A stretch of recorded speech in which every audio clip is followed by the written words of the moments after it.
Una delegación del Estado colombiano y otra de la guerrilla del ELN reunidas en Venezuela anunciaron que tras la primera semana de noviembre reanudarán los diálogos de paz. Las conversaciones estarán auspiciadas por Cuba, Noruega y Venezuela. Tenemos informe desde Caracas. Este martes, el Senado ruso aprobó por unanimidad las leyes que ratifican los tratados de anexión a Rusia de las regiones de Donetsk, Lugansk, Jersón y Zaporilla. Solo falta la firma del presidente ruso Vladimir Putin para finalizar el proceso de integración unilateral. El Premio Nobel de Física de 2022 fue atribuido en partes iguales a Alan Aspect, John F. Clauser y Anton Zeilinger por sus descubrimientos en el ámbito de la mecánica cuántica. Buenas tardes, bienvenidos a las noticias de France 24 en español. Soy Rosa Pérez Masdeu y es para mí un gusto acompañarles.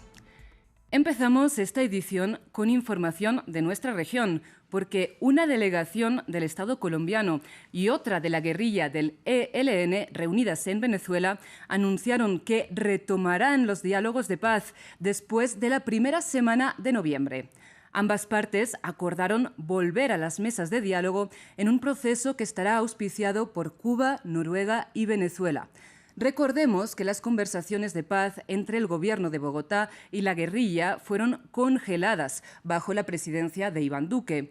Y ahora reiniciar este proceso es el primer paso hacia la paz total a la que aspira el presidente Gustavo Petro.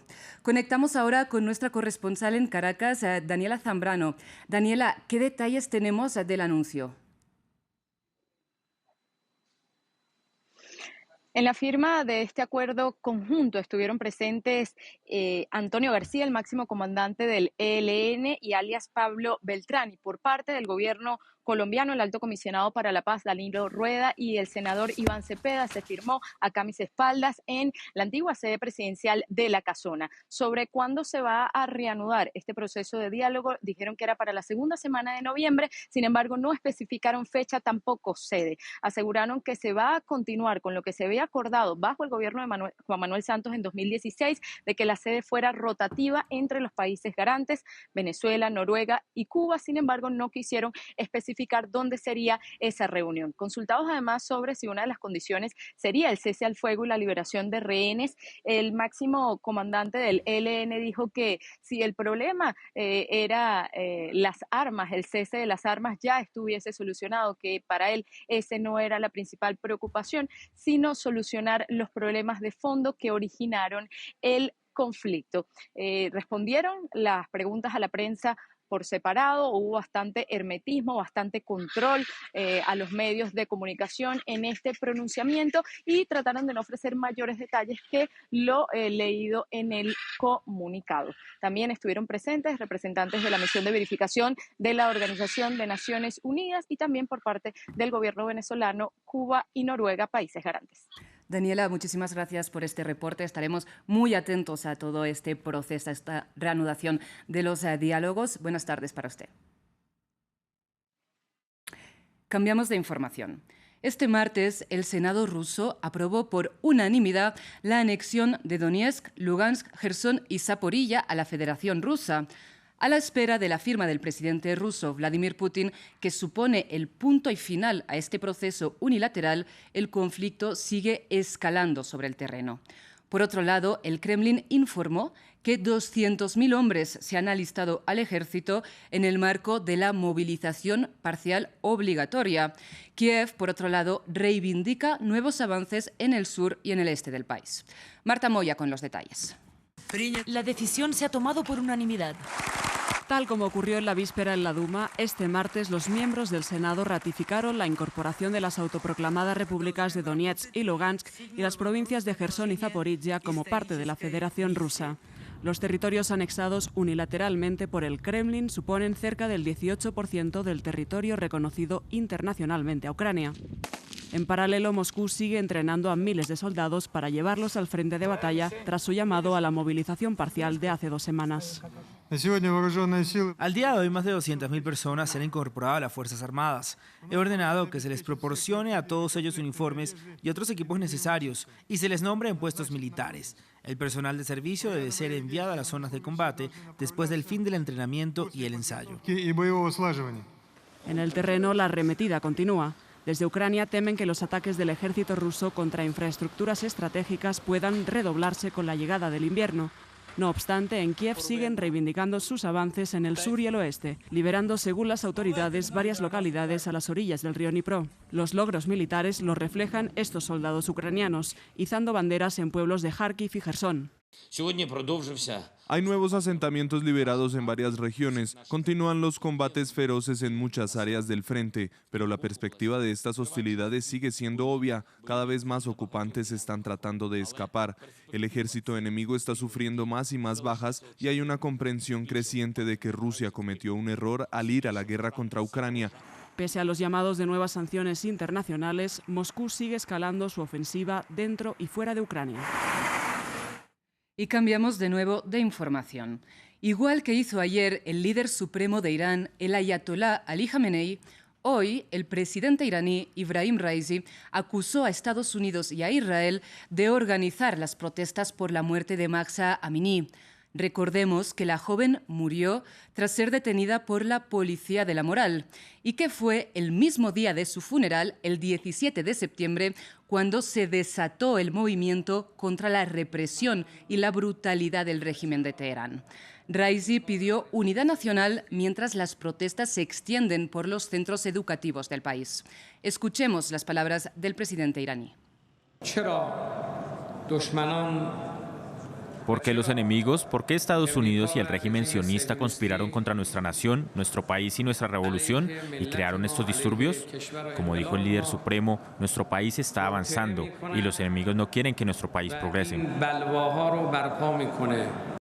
Y en otras noticias, Corea del Norte disparó un misil balístico sobre Japón por primera vez en 5 años. Como respuesta, Tokio activó su sistema de alerta antimisiles y emitió una inusual advertencia para que la población buscara refugio. Los detalles en el siguiente informe. Era una mañana normal en Japón hasta que ocurrió esto. Tenemos noticias de última hora. El gobierno japonés advierte que Corea del Norte parece haber lanzado al menos un misil balístico. Existe la posibilidad de que se dirija a Japón. El gobierno está llamando a todos en el país a permanecer en el interior o encontrar un refugio inmediatamente. En todo Japón, en pequeños pueblos y grandes ciudades, sonaron las sirenas, junto con un mensaje ominoso. Un misil ha sido lanzado. Corea del Norte parece haber lanzado un misil. Mensajes de advertencia llegaron a los teléfonos. Los trenes de alta velocidad se detuvieron abruptamente, con el mismo mensaje repetido en bucle. Se dio el visto bueno unos 20 minutos después. El misil cayó en el Pacífico, pero el daño estaba hecho. El país estaba sacudido y enfadado. Vivo en un apartamento, así que no tengo sótano. Cuando me dijeron que me pusiera cubierto bajo tierra, mi reacción sincera fue realmente no sé qué hacer. Aunque no haya sanciones, quiero que el gobierno adopte una postura más firme frente a Corea del Norte. Me sentí asustada. Si su tecnología ha mejorado, significa que están trabajando en ello a diario. Me preocupa que algún día puedan fabricar un misil potente. Fue la primera vez que un misil norcoreano sobrevoló Japón desde 2017. Las autoridades calificaron el disparo como un acto imprudente y dijeron que la distancia de vuelo estimada de ese misil en particular era la más larga entre los cohetes lanzados anteriormente. Volvemos a nuestra región. En Nicaragua, la Fiscalía acusa a 13 familiares de opositores y otros detractores al gobierno de Daniel Ortega por propagación de información falsa y conspiración. Los acusados están detenidos e incomunicados en la cárcel de El Chipote. Nuestro corresponsal en Centroamérica, Andrés Suárez Jaramillo, nos cuenta más. Tras varios días en prisión en la cárcel El Chipote de Managua, varios familiares de opositores al gobierno de Daniel Ortega, incluyendo 2 francesas, recibieron la noticia que la fiscalía de ese país centroamericano les había imputado los cargos de noticias falsas y de conspiración. Y aquí destacamos el caso de la familia de Javier Álvarez Zamora, declarado opositor, pero sin ninguna afiliación política ni relación con los medios de comunicación. El pasado 13 de septiembre, la policía nicaragüense irrumpió en su casa en aras de capturarlo, pero este había escapado horas antes a Costa Rica luego de que lo hubiesen alertado de su captura. De manera que la policía resolvió arrestar sin orden judicial a su esposa y a su hija, Janine Horvilleur y Ana Álvarez Horvilleur, ambas con ciudadanía doble de Nicaragua y de Francia, así como también arrestaron a su yerno Félix Royce. Organismos internacionales de derechos humanos, así como movimientos políticos de oposición como la Unidad Nacional Azul y Blanco, denunciaron que se trata de una nueva embestida represiva de parte de Ortega, ahora en contra de los familiares de los opositores, familiares que ahora enfrentarán juicios que les podrían acarrear años de cárcel y procesos judiciales característicos por no contar con libertades del derecho a la defensa. Y en Brasil, tras la primera vuelta de las elecciones presidenciales, Jair Bolsonaro y Luis Inácio Lula da Silva entran en la recta final de cara a la campaña electoral para la segunda vuelta del 30 de octubre. Con el objetivo de llegar a los indecisos, Lula convocó una reunión de estrategia de campaña para enfocar estas últimas semanas. El candidato presidencial de la izquierda, Luis Inácio Lula da Silva, parecía estar a un paso de la victoria en la primera vuelta electoral. Sin embargo, con solo 5 puntos porcentuales de diferencia, su rival de extrema derecha, el presidente Jair Bolsonaro, se encuentra en una posición igualmente fuerte. Lula no ha perdido el tiempo y convocó una reunión estratégica para vencer a su rival. No necesitamos hablar con gente que ya conocemos, con gente que sabemos que ya nos ha votado o con gente que sabemos que nos va a votar. Hablaremos con aquellos que no parecen gustarnos, que no parecen votarnos, que no parecen gustar a nuestros partidos y es con ellos con quienes hablaremos. A pesar de quedar en segundo lugar, el presidente Jair Bolsonaro sorprendió a muchos después de que su partido ganara 99 escaños en la Cámara Baja y 13 en el Senado. Con la mayoría conservadora en el Congreso, Bolsonaro tuiteó su determinación de superar a Lula en la carrera final.